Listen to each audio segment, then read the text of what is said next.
যে রাস্তায় একসময় তরুণীদের হাতে শোভা পেত বই, চোখে থাকত বাঁধভাঙা স্বপ্ন আর আত্মবিশ্বাসের দীপ্তি, কাবুলের সেই পরিচিত জনপদে এখন নেমে এসেছে গভীর নীরবতা।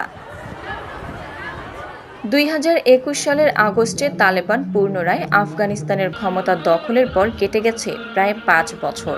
ক্ষমতায় এসেই একের পর এক কঠোর বিধিনিষেধ আরোপ করে নারীদের জনপরিসর থেকে কার্যত বিচ্ছিন্ন করে দিয়েছে তালেবান শাসক গোষ্ঠী। মাধ্যমিক, উচ্চ মাধ্যমিক থেকে বিশ্ববিদ্যালয় শিক্ষা প্রতিষ্ঠানের ফটকে যেন অদৃশ্য তালা ঝুলিয়ে দেওয়া হয়েছে। শিক্ষার অধিকার থেকে বঞ্চিত হওয়ার পাশাপাশি কর্মক্ষেত্রেও সংকুচিত হয়েছে নারীদের সুযোগ। সরকারি দপ্তর থেকে শুরু করে এনজিও এবং জাতিসংঘের বিভিন্ন সংস্থায় নারী কর্মীদের কাজের ওপরও আরোপ করা হয়েছে নানা বিধিনিষেধ। জাতিসংঘের তথ্য অনুযায়ী আফগানিস্তানে বর্তমানে মাত্র ৭% নারী কর্মসংস্থানের সঙ্গে যুক্ত থাকার সুযোগ পাচ্ছেন। নারীদের ওপর নিষেধাজ্ঞার সবচেয়ে ভয়াবহ প্রভাব পড়েছে দেশটির ভঙ্গুর স্বাস্থ্যসেবা ব্যবস্থায়। বিশেষ করে মাতৃস্বাস্থ্যের ক্ষেত্রে তৈরি হয়েছে গভীর সংকট। তথ্য বলছে দেশটিতে প্রতি ৪,০৫০ জন নারীর জন্য মাতৃত্বকালীন সেবা দিতে রয়েছেন মাত্র একজন ধাত্রী।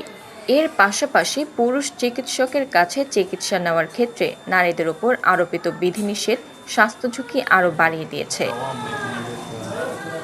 কেড়ে নেওয়া হয়েছে নারীদের স্বাধীন চলাফেরার অধিকারও। মাহরাম বা পুরুষ অভিভাবক ছাড়া চলাচলের ওপর বিভিন্ন বিধিনিষেধের কারণে দৈনন্দিন জীবনও হয়ে উঠেছে কঠিন। তবে এই অন্ধকারের মাঝেও থেমে যায়নি লড়াই। রাজপথের প্রকাশ্য প্রতিবাদগুলো কঠোরভাবে দমন করা হলেও ঘরে ঘরে গড়ে উঠেছে বিকল্প শিক্ষার ব্যবস্থা। স্থানীয় উদ্যোগ ও বিশ্বজুড়ে ছড়িয়ে থাকা স্বেচ্ছাসেবীদের সহায়তায় ভার্চুয়াল প্ল্যাটফর্ম এবং গোপন আস্তানায় চলছে সিক্রেট আন্ডারগ্রাউন্ড স্কুল। জীবিকা টিকিয়ে রাখতে অনেক নারী ঘরে বসে সেলাই, হস্তশিল্প ও কারুশিল্পের পণ্য তৈরি করে গোপনে বিক্রি করছেন। সেই সামান্য আয় দিয়েই চালিয়ে নিচ্ছেন নিজেদের ও পরিবারের জীবনযাপন। আন্তর্জাতিক সম্প্রদায়ের অনেকেই তালেবান সরকারকে আনুষ্ঠানিক স্বীকৃতির প্রশ্নে নারী ও মেয়েদের অধিকারকে গুরুত্বপূর্ণ শর্ত হিসেবে বিবেচনা করছে। তবুও কাবুলের শাসক গোষ্ঠীর কঠোর নীতিতে বড় কোনো পরিবর্তন দেখা যায়নি। শিক্ষা, কর্মসংস্থান, চলাফেরা ও জনজীবনে নারীদের অংশগ্রহণ প্রতিটি ক্ষেত্রেই সংকুচিত হচ্ছে তাদের পরিসর।